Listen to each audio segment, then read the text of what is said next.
like again, I'll go back to Lost My Way, Yeah. is that a personal testimony, or is what you're seeing from other people, or is that from your own life experience?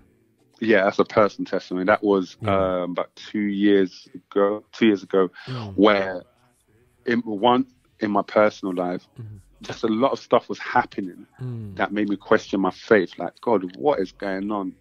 Things that I would pray for that just wouldn't come through, or situations that kept on arising, whether it be in my family or in my personal life. Yeah. I'd be like, what? Like, come on, help me.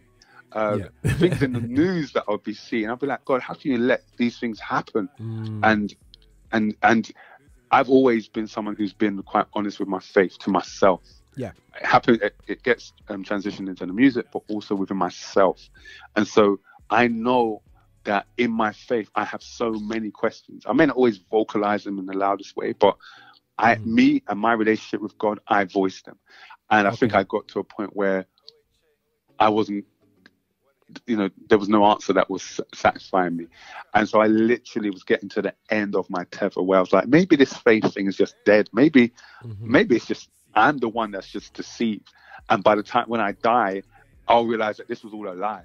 And I was going through that, but then also musically, I was lost in what everyone else was doing. I was trying to, I was looking at how long I've been doing this and trying to think, maybe it's time to just give this up.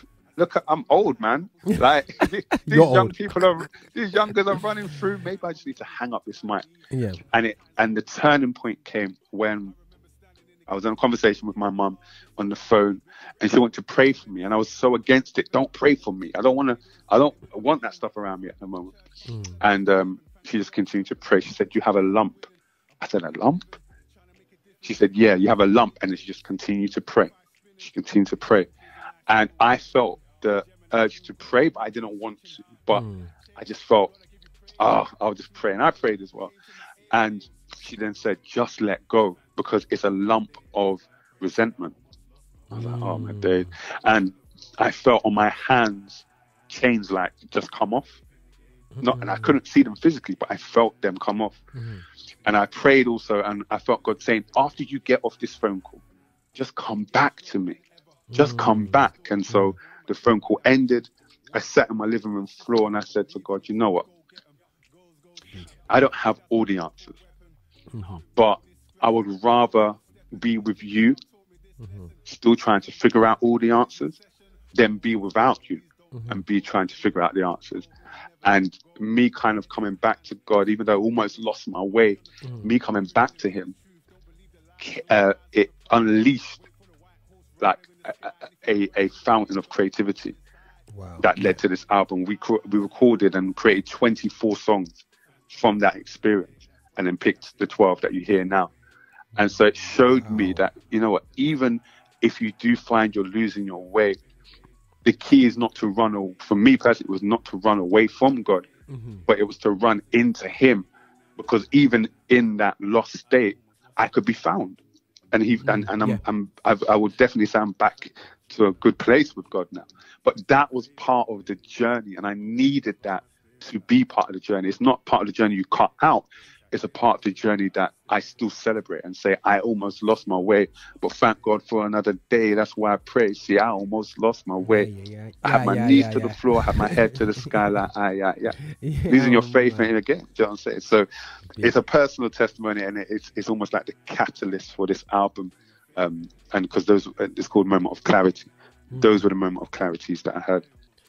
Yo, for real. You know, when you watch these kind of like virus films and stuff, they almost have situations where your body has to die for you to eject whatever's inside you. You know, them movies there, and it's like, and I feel like sometimes, and I think that, you know what it is, because we're so, I don't know about, the churches that you've been to and whatsoever, and you've been part of, and the fellowships you've been part of, but there's such a definitely a generation above that have a way of just not keeping it real with their questions about God. They just turn up, praise God. You think there's no issues, there's no questions, and I think that it's a perfectly healthy thing to ask questions, and I think that's the only way we can grow and develop. So we appreciate like the fact that basically your honesty about that issue. And I think one thing I've learned over over just time and life is that, you know what, everyone has different journeys, and I think that, you know what, and a lot of times when we see people kind of like go missing for a couple of years or 10 years, you know, you don't realize, but when you look back at life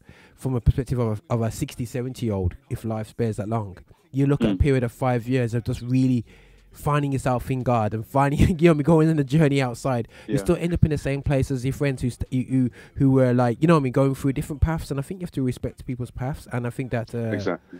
I think more than ever, with the amount of information that we got coming in through our eyes, that are anti God, the questions if there is really a God. I believe it's important that we ask these questions, and you being honest about it, bro. That's why I love the track, and that's why I loved it as well, because I think like sometimes when you're doing the music and you see success in the in other worlds, you're thinking, hold on a second, but we're Christians, aren't we meant to be more successful for them? And I feel that and I maybe going on one a bit still here, but ultimately I feel that sometimes our prosperity teaching in our churches is not just about loads of money, but thinking that we're going to be successful in the way the world perceives it to be in when we do albums. So always the only reason why we have success is 1 million copies. And we're like, it'd be great, not arguing about that, but if it's not that, we see it as failure. No, it's not that at all. It's when a little kid not you know what I mean, has a testimony from what you put out there, you know what I mean, and don't realize what you do in that child's life, you know, and seeing what's going out there, man. So bro, no, that's really, really great, man.